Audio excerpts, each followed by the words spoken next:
오늘은 그 자유주의의 탄생과 분화라고 하는 제목으로 한 20분 동안 여러분하고 생각을 나눠보도록 하겠습니다. 이 모든 게 다 그렇죠. 어떤 사상이나 체제가 등장할 때는 대단히 혁명적입니다. 있는 것, 존재하는 것을 부정하고 새로운 세상을 만들려고 하는 거 아니겠습니까? 그런데 일단은 등장을 해가지고 그것이 일반화되고 힘을 얻고 나면은, 또 그것이 활성화되고 나면은 예상하지 못했거나 아니면 예상한 부작용이 나타나게 됩니다. 그러면 사람들은 또 뭐라고 그랬어요? 그 부작용을 없애기 위해서 노력을 하는 거죠. 그래서 토인비 같은 역사학자는 인류 역사를 도전과 응전이라고 하는 말로 표현을 한 겁니다. 도전했다가 지가 이기고 나면은 또 그걸 응전을 해야 되면, 응전하다가 실패하면 어떻게 되겠어요? 다른 것이 또 새롭게 등장하게 되겠죠. 그래서 이 도전과 응전의 반복이 인류 역사다, 이런 얘기를 한 겁니다. 우리가 뭐 정치인들을 봐도 잘 알 수가 있죠. 대통령에 나선 사람은 대단히 공격적이에요. 내가 뭘 하겠다, 뭐 다 나쁜 짓이다, 뭐 누구는 뭘 못한다. 그랬다 일단은 당선이 되고 나게 돼서 정권을 잡게 되면은 자기의 정권을 지키기 위해서 수세적인 입장에 몰리게 됩니다. 그래서 공격과 방어라고 하는 것 자체가 대단히 역동적으로 일어난다고 볼 수가 있는 겁니다. 뭐 자본주의도 아니면은 시장 경제라든지 아니면 자유주의도 그와 똑같은 경로를 밟고 있다고 볼 수가 있는 겁니다. 자유주의가 처음에 탄생한 것은 대단히 혁명적인 사상이었어요. 개혁적이고 그 당시 존재하는 것들에 대해서 반항하면서 일어났다고 하는 얘기입니다. 그래서 우리가 흔히 얘기할 때에 근대는 자유주의가 사상이 확산되면서 근대가 생성되었다고 얘기하는데, 근대 이전의 시대는 중세 시대라고 볼 수가 있는 겁니다. 그렇게 본다고 하면은 이 자유주의 사상은 중세에 대한 서양에서 본다고 하면은 반발과 반동이라고 볼 수 있죠. 제가 지난 시간에 말씀을 드릴 때 하나의 이념으로서 자유주의가 나타나게 된 것은 상당히 늦다, 뭐 19세기 말쯤 된다고 그렇게 말씀드렸나요? 그렇지만은 그 이념을 구성하기 이전에 아이디어 내지는 철학으로서의 자유주의는 그보다 훨씬 더 전부터 나왔다고 볼 수가 있고, 또 그런 철학 사상들이 변하는 세상을 해석하는 도구이기도 하고, 또 세상은 이렇게 변화해야 된다라고 하는 것을 지시하는 등대이기도 하고 이론적인 어떤 지침이기도 한 겁니다. 그래서 넓게 본다고 하면은 이 자유주의의 시발점은, 자유의 시발점은 중세의 종교적 억압으로부터 벗어나기 위해서 나왔다고, 첫 번째가 그렇다는 거죠. 종교적 억압. 중세 시대에는 기독교가 지배하는 시대입니다. 그리고 우리가 중세를 암흑기라고 하는데, 실제로는 현대에 있어도 중세를 꼭 암흑기라고는 볼 수 없어요. 중세도 그 나름대로의 장점이 있는 거죠. 그러나 근대라고 하는 것은 중세에 대한 반발로 나왔기 때문에 당연히 중세를 암흑기로 규정해야지만이 근대 세계가 광명의 세계가 되는 겁니다. 그래서 교회의 종교적 억압을 부정하다가 보니까 국가와 교회의 분리운동이 일어나고, 또 종교 안에서도 기독교의 어떤 그 전통적인 기독교에 대한 반발이 일어난 게 종교개혁이고, 그것이 프로테스탄트 운동으로 전개가 되게 됩니다. 그 다음에 다른 하나는 이 귀족 정치 내지는 봉건제에 대한 반발이었어요. 신분제 타파, 타고난 신분을 부정했다고 하는 얘기입니다. 이건 대단히 그 중요한 의미가 있는 겁니다. 인간은 태어날 때부터 신분적으로 출신 성분이 다르다는 거예요. 누구는 왕족으로 태어나고, 누구는 귀족으로 태어나고, 누구는 농부로 태어나고, 누구는 종으로 태어나고, 누구는 노예로 태어나는 겁니다. 그것은 바꿀 수 없다라고 생각을 했죠. 이런 그 봉건적인 세계관에서 그것이 근거도 없고 깨어야 되겠다라고 하는 입장에서 나온 것이 자유주의의 또 일각의 운동이라고 볼 수가 있습니다.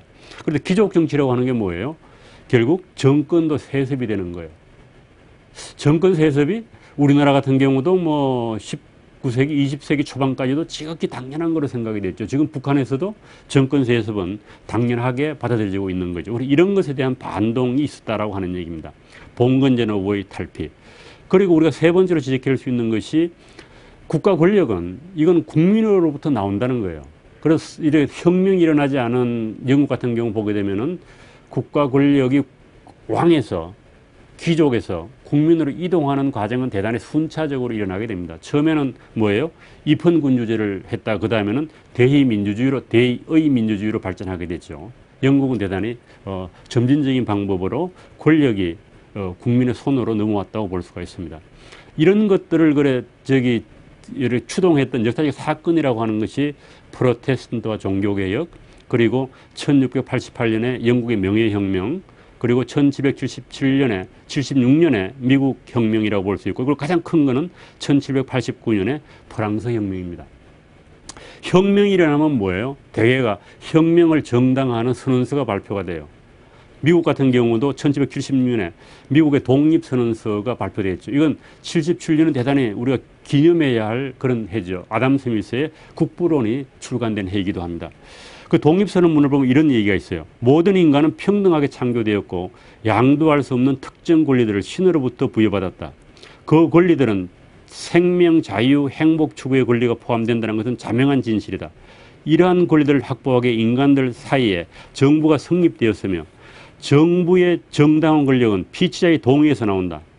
정부의 권력은 피치자의 동의에서 나온다는 거예요. 어떤 형태의 정부이건 그러한 목적을 파괴할 때는 언제든지 정부를 바꾸거나 폐지하고 새로운 정부를 설립하는 것.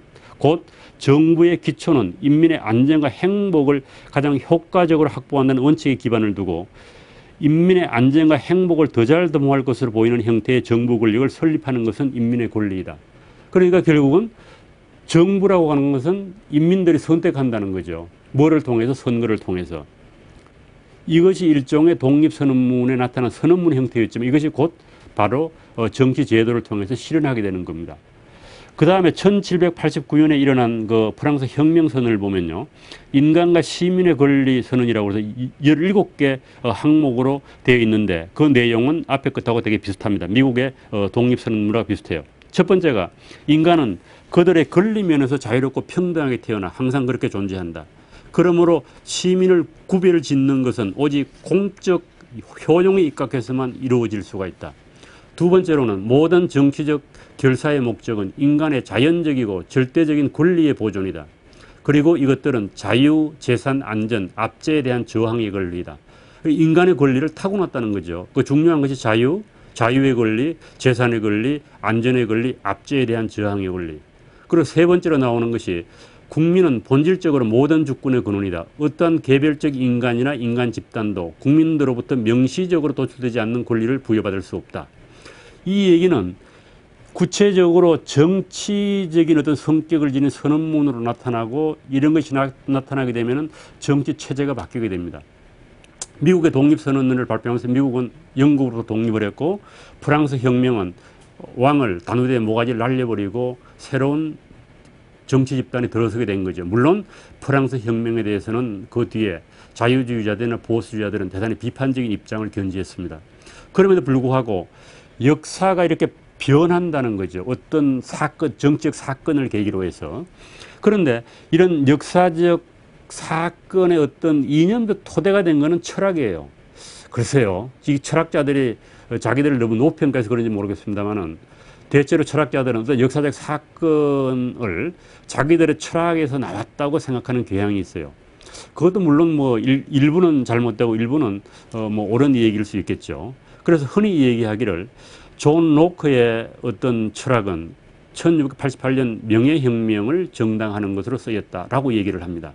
물론 이제 로크의 시민정부 이론 같은 걸 읽어보게 되면 우리가 근대에 당연하게 생각하는 자유민주주의 사상이 그 책에 들어가 있는 겁니다. 그리고 아담 스미스 이 국부론의 저자죠. 이것은 경제적 자유에 대한 어떤 역사적 문건으로 현재까지도 모든 사람들이 인정을 받고 있는 겁니다. 뭐 에드먼드 버크 같은 사람은 보수주의라고 분류가 됩니다만은 자유라든지 평등과 박애와 같은 추상적인 원칙에 의해 프랑스의 정치를 다시 만드는 시도에 대단히 비판적인 입장을 취했죠. 그럼에도 불구하고 미국 혁명에서는 공감을 표시했습니다. 그래서 이 버크 같은 경우에 보수주의는 이 자유주의하고 겹치는 부분도 상당히 많습니다. 그래서 우리가 이 버크 속에서도 어떤 자유주의 요소가 들어있다고 얘기를 할 수가 있는 거고요. 그 다음에 존 스튜어트 밀, 이 사람은 상당히 자유주의들 입장에서 논쟁적인 사람이에요.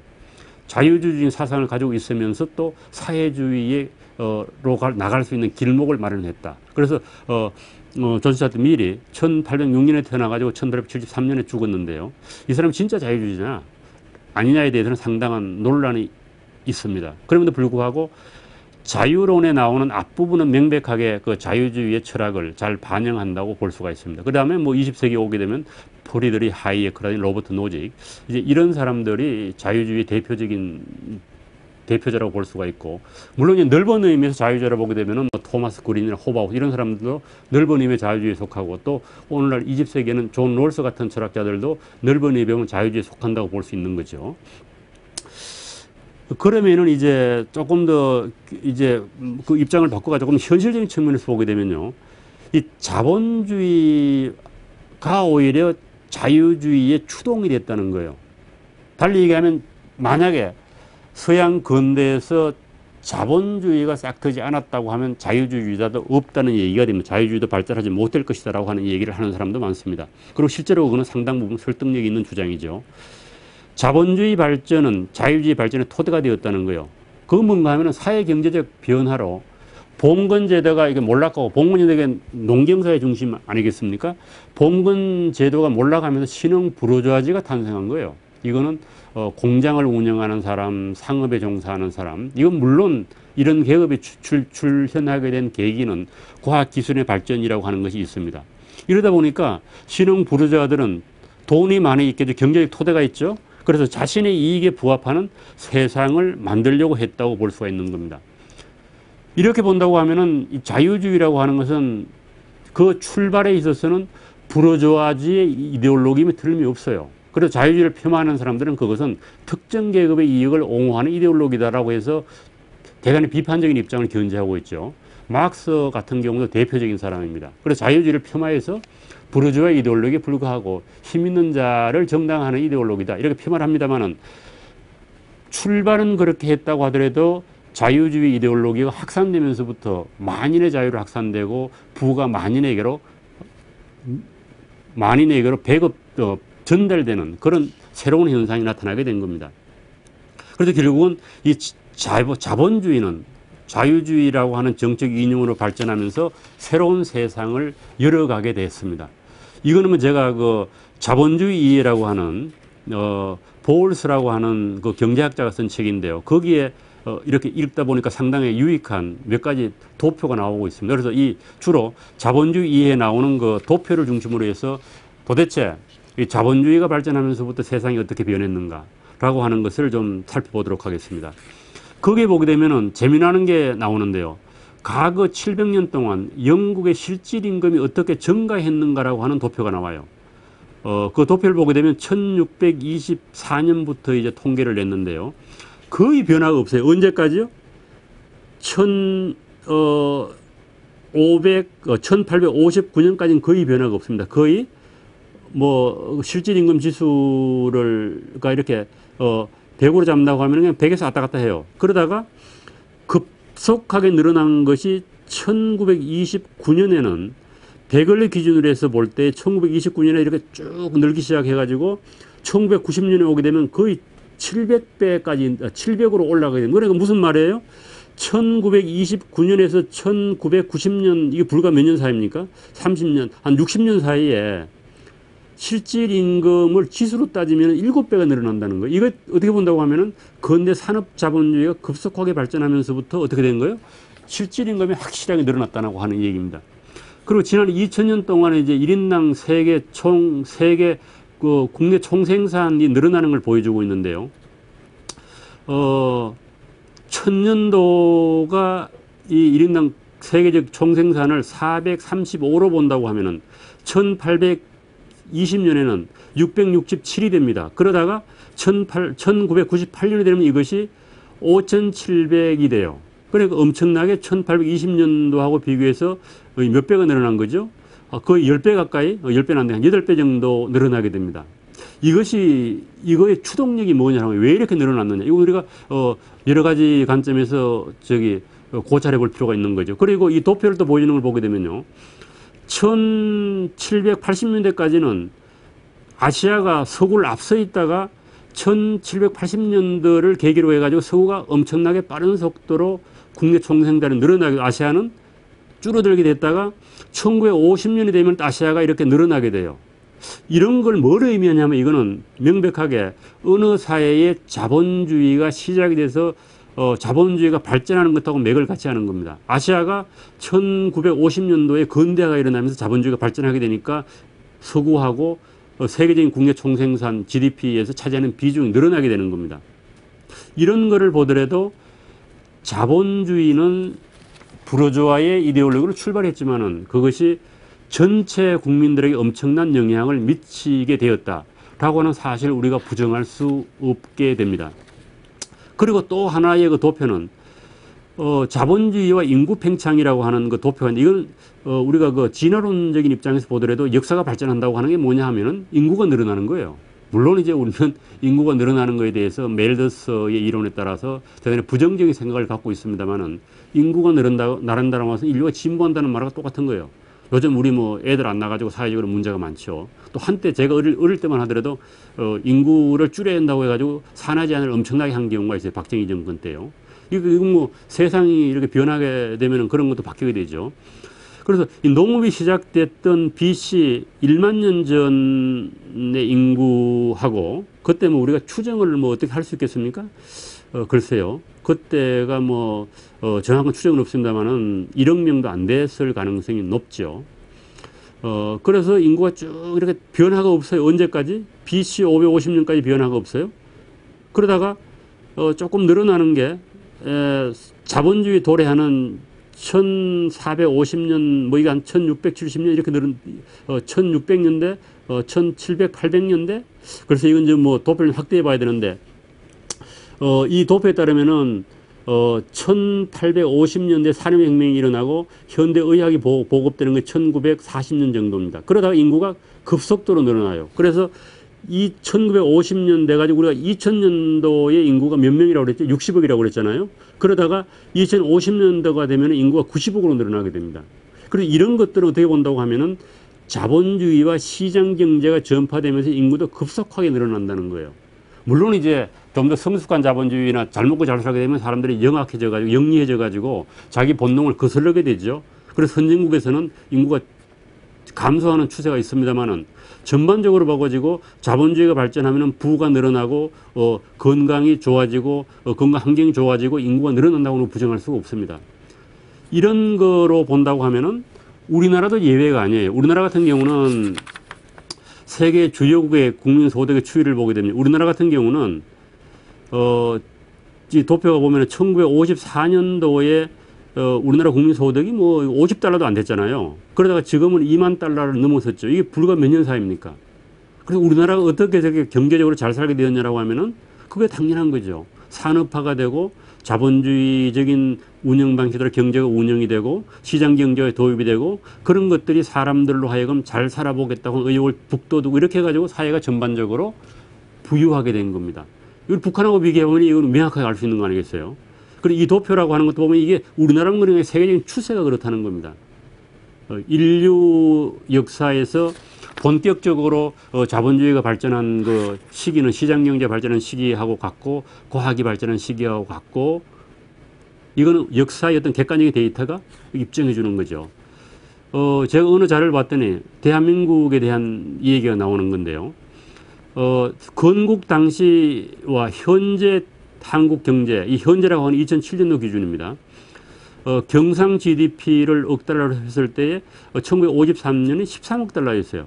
그러다가 2007년도가 되면은 9,698달러가 돼가지고 비율이 746배로 늘어나게 됩니다. 그런데 이런 쭉 보고 이런 국민소득도 1953년이 이게 67달러네요. 제가 아까 이 말씀 잘못했어요. 67달러였다가 2007년도가 되면 2만 45달러가 되고 299배로 늘어나게 됩니다. 뭐건 다른 건 더 말할 것도 없어요. 수출액이라든지 외환 보유고 발전량 요즘 전기 때문에 말이 많습니다만 이 발전량도 794배로 늘어난 거예요. 자동차 대수도 이거는 뭐 1000배 이상으로 늘어나게 돼요. 이런 거를 보더라도 우리나라 같은 경우는 진짜 이 자본주의와 시장 경제가 들어와 가지고 단기간에 이 세상이 어떻게 경제적으로 인간의 어떤 삶을 바꾸냐를 보여주는 전형적인 모델이라고 볼 수 있는 겁니다. 최빈국에서 세계 13대 경제대국으로 성장을 했다고 하는 거예요. 이걸 뭐로 설명을 하겠습니까? 기본적으로는 자본주의의 발달, 그 자본주의가 발달하면서 그것이 뒷받침이 되는 자유주의 사상의 전파, 그리고 시장경제의 발달, 또 그런 것이 복합적으로 어우러지면서 과학기술의 발전, 이런 것들이 한국의 모습을 바꾸었다고 볼 수 있는 겁니다. 이런 맥락에서 본다고 하면은 명백하게 그건 사실이에요. 자본주의는 특정 계층의 이익을 대변하기 위해서 출발한 것이고, 그 자본주의의 기초에 한 부르주아들이 자신들의 세상을 만들기 위해서 자유주의 사상을 전파하고 했다고 하는 걸 부정할 수가 없습니다. 그럼에도 불구하고 자유주의는 부르주아 계급 이데올로기가 아니라 전체의 이익을 대변해주는 이데올로기로 성화됐다고 볼 수 있는 겁니다. 오늘날 여전히 자본주의를 아니면 시장경제를 아니면 자유주의를 부르주아의 이데올로기, 계급 이데올로기로 폄하하는 사람이 있음에도 불구하고 자본주의는 그렇지 않다고 우리는 자신만만하게 얘기할 수 있는 겁니다. 처음에는 특정 계층의 이익을 위해서 생성된 사상이나 이념이나 경제 제도가 시간이 흐르면서 모든 사람에게 복지를 정대시킨다라고 하는 것은 지금까지 제가 살펴본 것과 같이 객관적인 데이터가 입증하는 것이고 우리나라의 역사가 웅변해 준다고 볼 수가 있는 겁니다.